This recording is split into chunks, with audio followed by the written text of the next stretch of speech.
ओम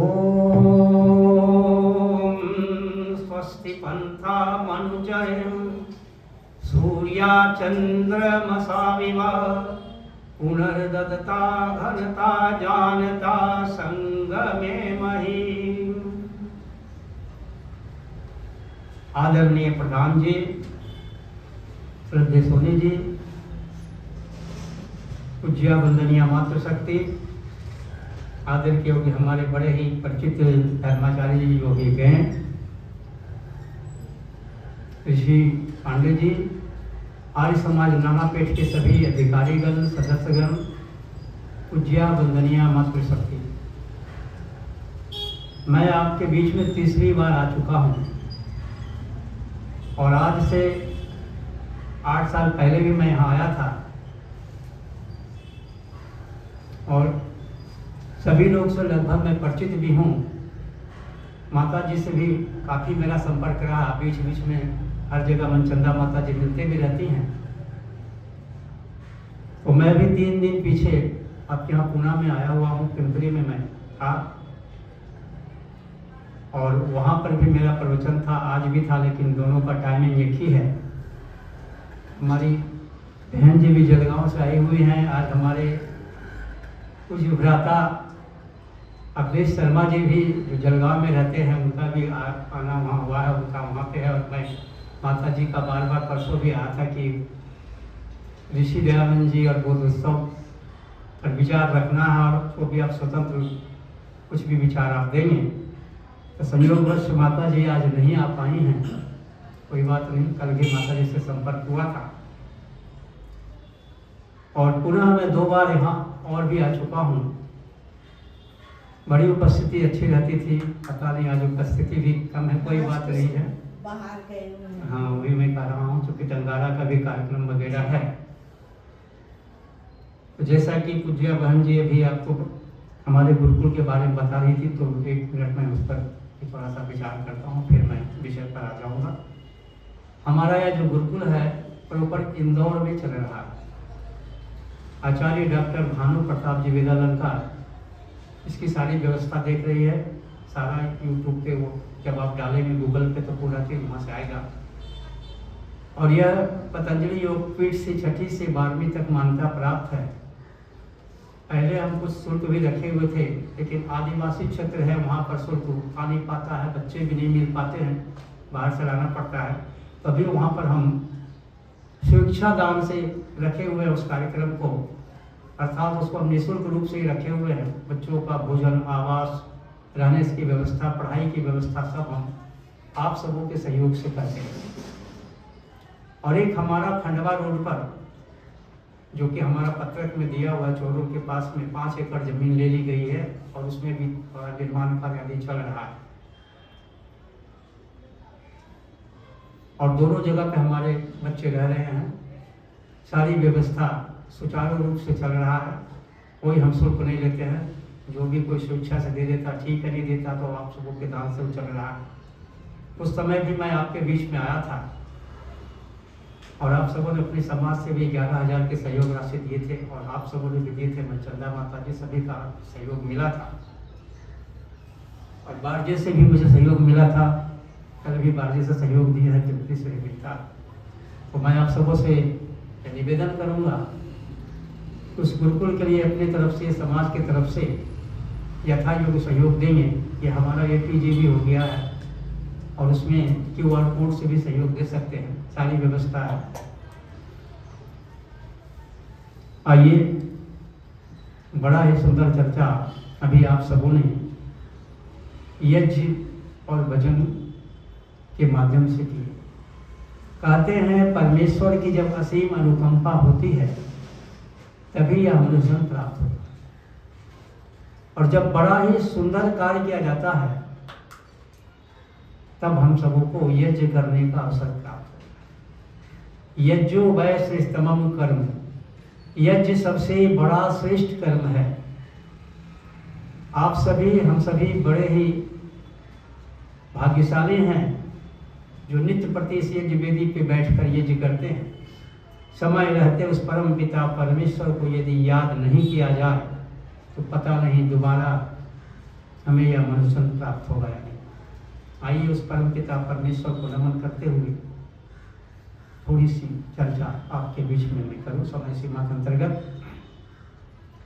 मुझे तूने दाता बहुत कुछ दिया है, मुझे तूने दाता बहुत कुछ दिया है, तेरा शुक्रिया है, तेरा शुक्रिया है।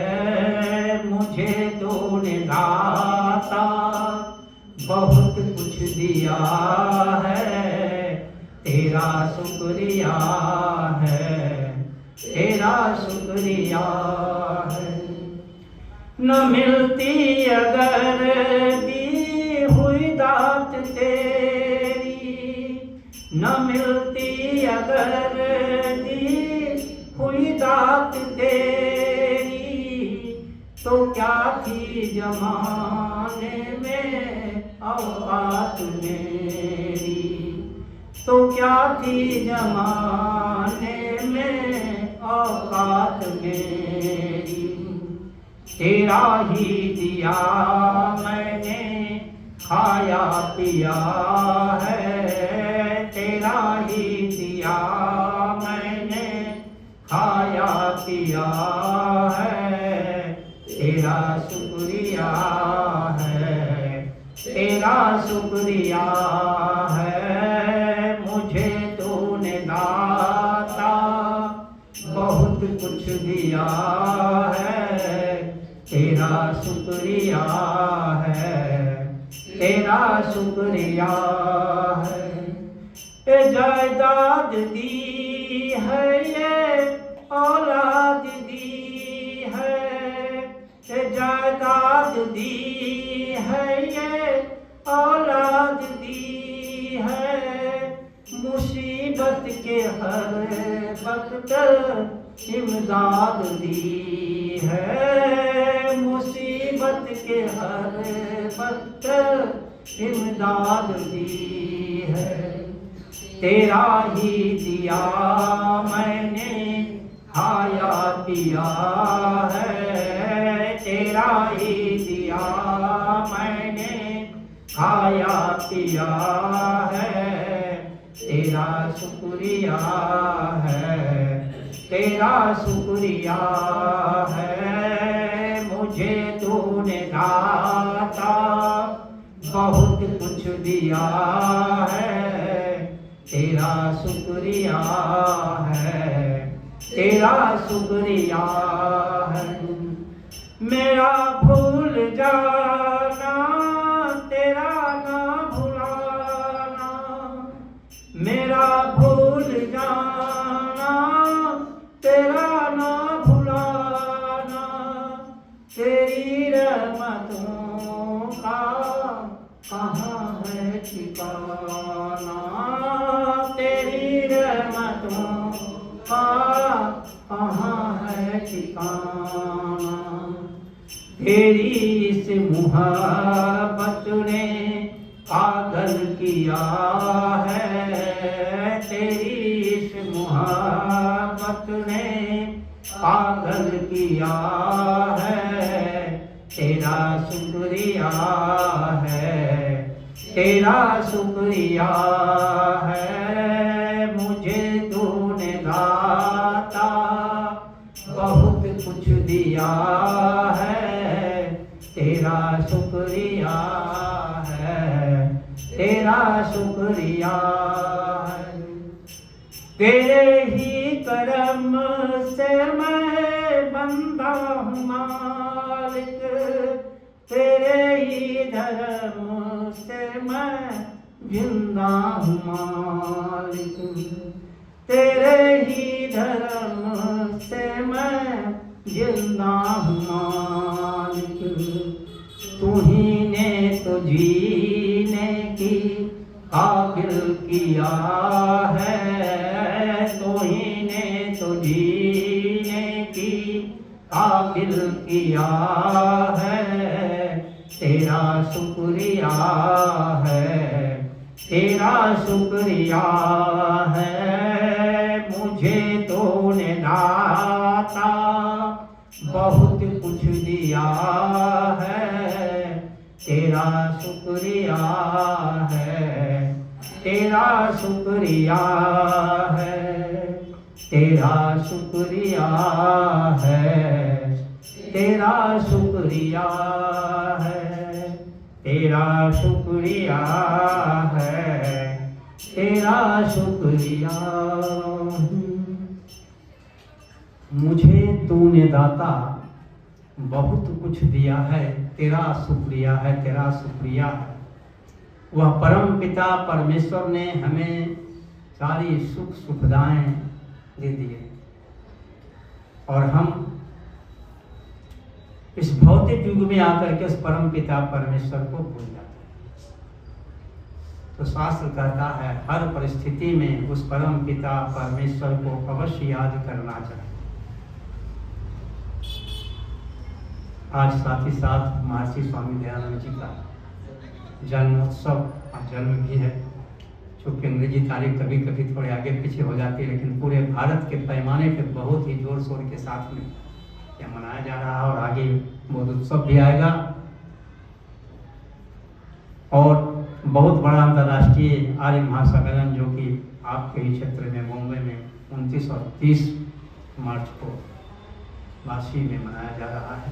उसमें पूरे भारत से सारे लोग आ रहे हैं। अभी मैं 15 दिन से गुजरात में हूँ, 10 दिन और गुजरात महाराष्ट्र में लगाना है और पुनः मुझे 2 दिन के लिए दिल्ली और हरिद्वार जाकर पुनः उस सम्मेलन में फिर मुझे बॉम्बे भी आना है। तो आप सभी बड़े भाग्यशाली हैं। समय की मर्यादा है और समय पे बहन जी बोले समाप्त भी करना है, तो मैं थोड़ा सा दोनों का मिश्रण रूप लेकर के चल रहा हूँ, चूँकि समय से ही दोनों को मैं कर दूँ। वेद का एक बहुत ही प्यारा मंत्र आया है जिसे आप सबों ने भी बोले हैं भी। ओम सरः पितेव सूनवे अग्ने सुपायनो भव सचस्वरा स्वस्तये। मंत्र के माध्यम से ऋषि ने बताए हैं हम उस परम पिता परमेश्वर के पास कैसे पहुंच सकते हैं। उस परम पिता परमेश्वर के पास पहुंचने के लिए ईश्वर स्तुति, प्रार्थना और उपासना बताएं। हम उस परम पिता परमेश्वर की स्तुति करें, प्रार्थना करें और तब हम उपासना के माध्यम से उस परम पिता परमेश्वर के पास पहुंचने के अधिकारी हो सकते हैं। और दूसरी बात मंत्र में बताई गई, जिसकी हम उपासना करते हैं उसका गुण भी हमारे और आपके अंतर्गत आनी चाहिए। यदि हम जल की उपासना करते हैं और उसका गुण शीतलता प्रदान करना है, वह गुण यदि नहीं आ पाता है तो भी उपासना निरर्थक चली जाती है। और यदि हम अग्नि की उपासना करते हैं, उसका गुण उष्णता प्रदान करना है, वह गुण यदि नहीं आता है तो भी उपासना निरर्थक चली। ठीक उसी प्रकार से हम उस परम पिता परमेश्वर की स्तुति करते हैं, प्रार्थना करते हैं, उपासना करते हैं और कोई भी गुण हमारे और आपके अंतर्गत नहीं आ पाता है तो भी उपासना निरर्थक है।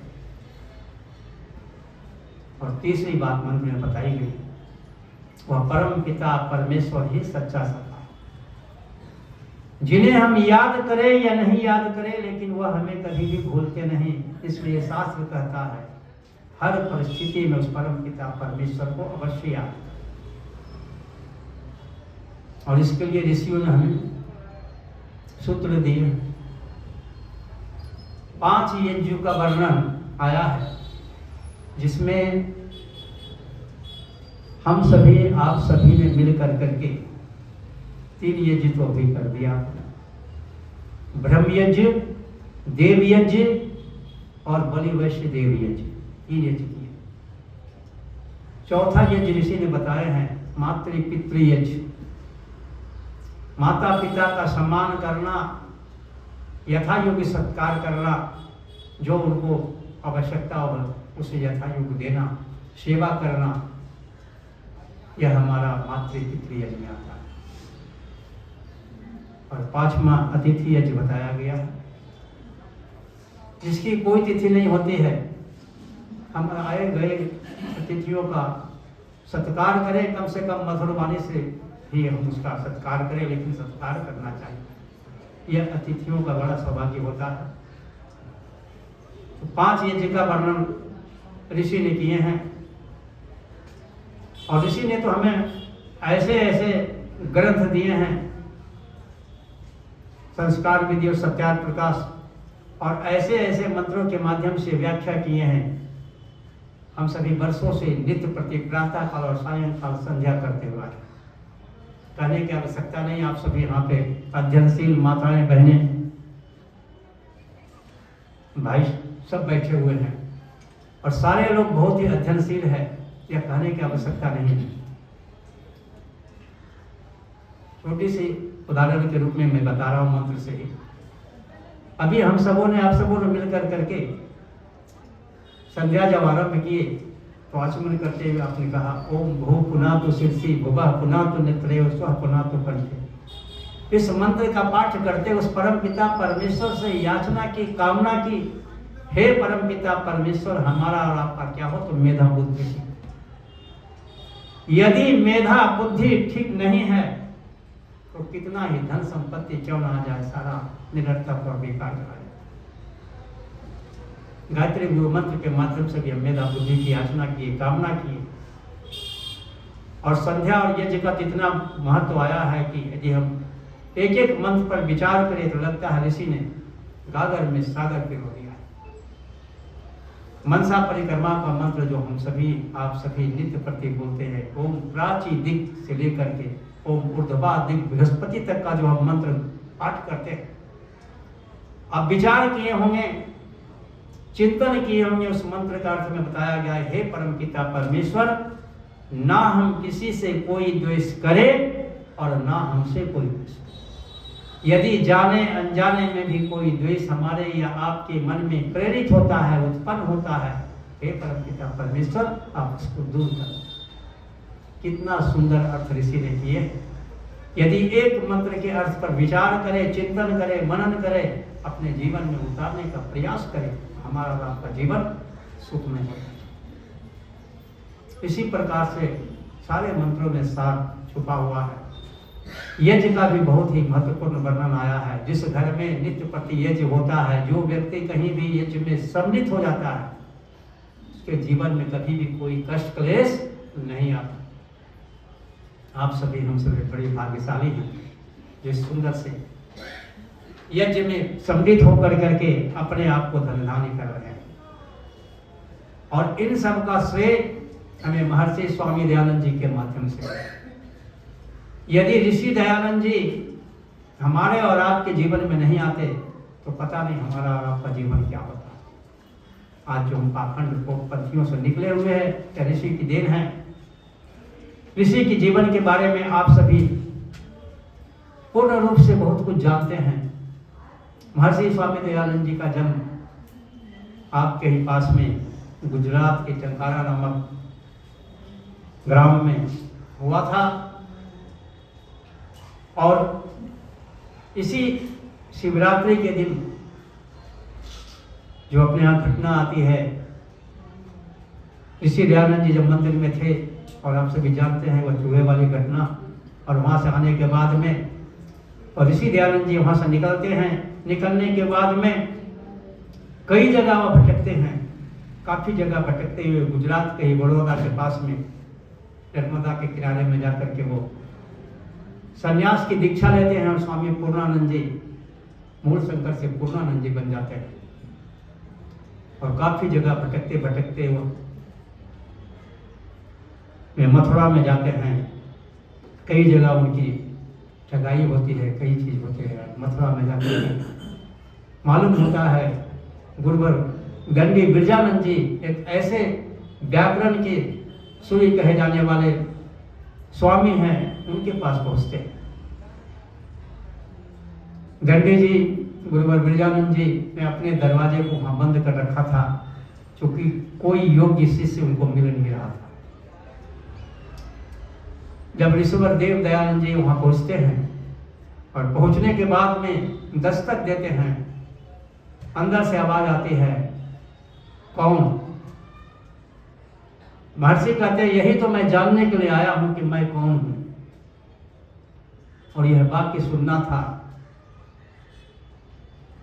उधर से गुरुवर बिरजानंद जी दरवाजे को खोल देते हैं और विचार करते हैं, लगता है कोई योग्य शिष्य आ गया है।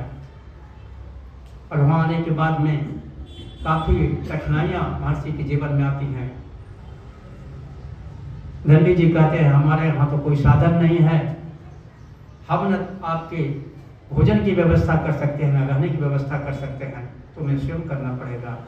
और ये सब जीवनी माता है कि उन्होंने बहुत ही तप कर करके सारी व्यवस्था किए। और विश्राम घाट के पास में आप माताएं बहनें कुछ वहाँ गई होंगी मथुरा में, तो सारा चीज वो कितने का है वहाँ पे देखे भी होंगे। वहाँ पे वो सारा रह करके और अध्ययन करते हैं। ये अध्ययन में अनेकों घटनाएं उनके जीवन में आती है, बहुत से अज्ञात घटनाएं भी आती हैं। गुरुवर बिरजादंडीनंद जी बहुत ही मतलब उग्र विचार के थे और उनका ये कहना था, व्याकरण के सूर्य तो थे ही वो, उनका ये कहना था कि कुछ शर्त भी उन्होंने स्वामी जी के पास में रखा और वहाँ सुन लो, साथ ही साथ मैं एक ही बार आपको पढ़ाऊंगा, यदि आपको याद नहीं होगा तो जो मैं आपको कहूँगा करना पड़ेगा। इस बार देव दयानंद जी सब स्वीकार करते हैं। और एक बार की घटना है, उनसे पूछा जाता है और उत्तर नहीं देते हैं, मुझे गुरु जी याद नहीं है। गुरुवर बिरजानंद जी कहते हैं जा करके यमुना में जा करके तो डूब जा। और शिष्य भी ऐसे थे, आज के शिष्य नहीं थे कि कहे तो घर चला जाए, शिष्य भी चल दिए यमुना में डूबने के लिए। आगे आगे स्वामी जी जा रहे हैं, पीछे पीछे दंडी जी जा रहे हैं। उनको पता चल जाता है कि वो तो सच्चा शिष्य है। और जब वो यमुना में जाता है, इधर आवाज देते हैं रुक जाओ दयानंद रुक जाओ, लेकिन उन्हें पाठ याद नहीं होता है। वो यमुना में जाते हैं, जो ही गर्दन के ऊपर तक पानी आता है तो उनको पाठ याद आता है। कहते हैं गुरु जी मुझे पाठ याद आ गया। कहने का तात्पर्य है गुरु शिष्य का कितना पारंपरिक था। और वहां से जब वो पढ़ाई पूरा करते हैं, गुरु दक्षिणा में लौंग लाते हैं। गुरुवर ऋषिवर दंडी जी कहते हैं जाकर के मुझे लौंग नहीं चाहिए। स्वामी जी के जीवनी माया वो कहते हैं कि गुरु जी मैं क्या दे सकता हूँ, मेरे पास तो कुछ है ही नहीं। तो कहता है तुम्हारे पास सब चीज है, जो मैं मांगूंगा तुम्हें देना पड़ेगा। और कहते हैं स्वीकार है। वो कहते हैं अपना जीवन को मुझे दे दो। और इसी कहते हैं कि समर्पित है। कहते जाओ तुम जाकर करके पूरे भारत ही नहीं पूरे विश्व में जाकर करके वेद का प्रचार करो। और लोग निराला शिष्य वहां से निकलता है। निकलने के बाद में हरिद्वार जाकर अखंड खंडनी पताका को फहराते हुए पूरे जगह पे जाकर के देश देशांतर में जाते हैं और इस काम को करते हैं। उनके अंदर कोई द्वेष भाव नहीं रहता है। वो सिर्फ कहते हैं सर्वे भवन्तु सुखिनः सर्वे सन्तु निरामया। सबके लिए उन्होंने कामना किया, मनोरभ की कामना की, कोई जात संप्रदाय की नहीं किया। और आपको ज्ञात होगा सर्वप्रथम उन्होंने जब बॉम्बे में आर्य समाज की स्थापना की तो उस समय में जाकर के जो प्रधान बने थे वो मुस्लिम थे। तो कहने का तात्पर्य ऋषि ने कितना संघर्ष किया अपने जीवन में, और संघर्ष करने के बाद में हमें इतना सुंदर सा बगीचा बना करके दी। उस समय कितना उनके जीवन में संघर्ष होगा। एक नर्मदा के किनारे की घटना आती है, गंगा के किनारे की घटना आती है। महर्षि स्वामी दयानंद जी प्रातः काल की बेला में समधस्ते, कानों में रोने की आवाज आती है। विचार करते हैं सुनसान से जगह पे रोने की आवाज कैसे आ रही है। देखते हैं एक माता रोते बिलखते आ रही है, गोद में नवजात शिशु लिए हुए है और वह भी मृतक है। यहाँ तक कि कफन का भी नहीं था, अपने आंचल के पल्लों को फाड़ करके लाई थी, उस गंगा में प्रवाहित कर देती है और पुनः उस कफन के टुकड़े को वापस लेकर रोते बिलखते हुए जा रही है। इस दृश्य को महर्षि स्वामी दयानंद जी देखते हैं और आंखों से अश्रुधारा बह निकलती है और कहते हैं बाण माता जी नमस्ते। यह वाक्य सुनना था। वह माता बिलख बिलख कर रोने लगती है, कहती है तुम मुझे माता कहकर पुकारने वाले। महर्षि स्वामी दयानंद जी कहते हैं, आप मेरी माँ के समान हो, आपको मैं नमन करता हूँ। कहते बाहर समाज और देश और राष्ट्र के ठेकेदारों, जिस समाज में, जिस देश में, जिस राष्ट्र में कफन के बिना नवजात शिशु तक का दफन हो रहा, उस समाज और राष्ट्र का क्या? कहने का तात्पर्य उनका जीवन कितना महान था। महर्षि स्वामी दयानंद जी का जीवन जितना महान था, उसका कोई वर्णन नहीं किया जा सकता। जितना भी हम उनके लिए करें, वह जा कर करके महानता की ओर ले जाते हैं। महर्षि की अनेकों घटनाएं हमें प्रेरित करता है। इतना सुंदर जो हमें समाज बना कर करके दिए हैं, हम उनके पथ चिन्हों पर चले। यदि हम अपने जीवन में 1% भी उतारने का प्रयास करेंगे तो हमारा और आपका जीवन धन्यवान हो जाएगा। ऋषि बहुत ही महान थे। तो आइए समय सीमा को देखते हैं, ऋषि को नमन करके अपनी वाणी को विराम देंगे। कवि ने कहा, दिन को जिसे न चैन था, ना रात को आराम था, दिल में एक दर्द लिए फिर सुबह शाम था। अपनी जान दे के हम में जान डाल गया, उसका ही तो देव दयानंद स्वामी नाम था, उसका ही तो देव दयानंद स्वामी नाम था। बोलिए महर्षि स्वामी दयानंद जी महाराज की जय। दिन कैसे होंगे, दिन कैसे होंगे गम के यहाँ, ऋषि जो चल के आए होंगे। दिन कैसे होंगे गम के यहाँ। कबीर ने बड़ा सुंदर लिखा कि उस समय कितना कठिनाई था, कितना संघर्ष सह कर करके महर्षि चले हैं और चले होंगे, और कितना जगह जगह पर कष्ट आए।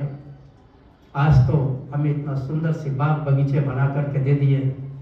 हम ऋषि के जीवन से सीख लेकर उनके पद चिन्हों पर चलने का प्रयास करें, तभी हमारा यह जो सम्मेलन मनाना है, यह जो हम कार्य कर रहे हैं, सफल हो सकता है।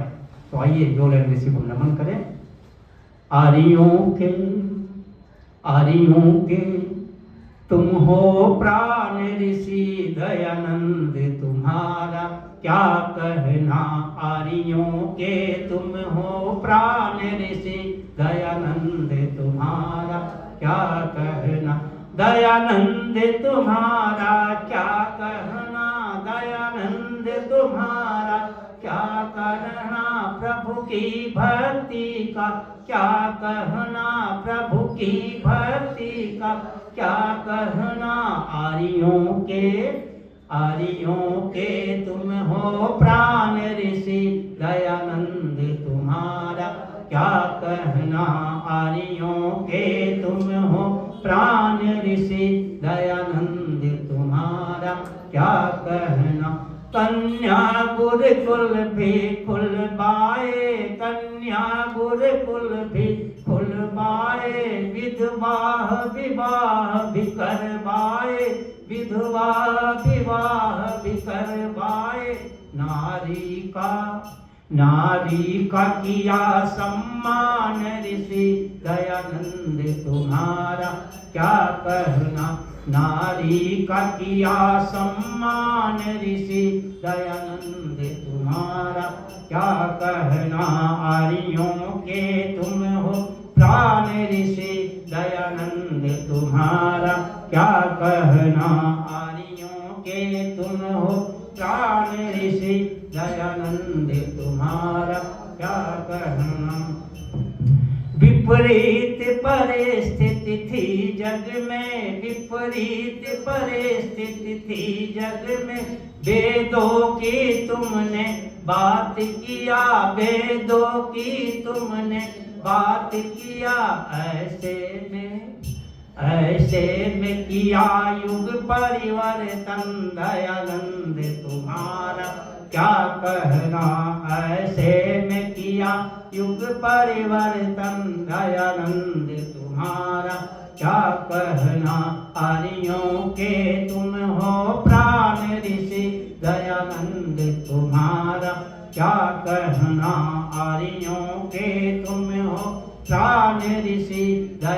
दयानंद तुम्हारा क्या कहना।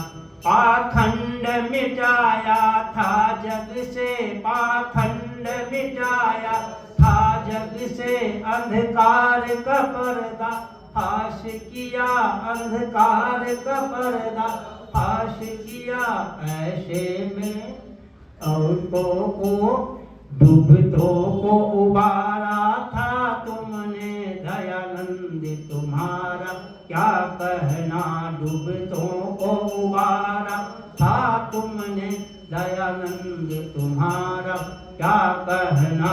आर्यों के तुम हो प्राण ऋषि, दयानंद तुम्हारा क्या कहना। आर्यों के तुम हो प्राण ऋषि, दयानंद तुम्हारा क्या कहना।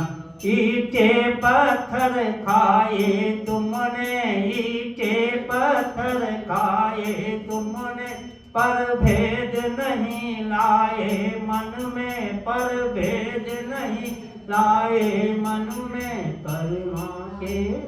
करुणा के थे भंडार ऋषि, दयानंद तुम्हारा क्या कहना।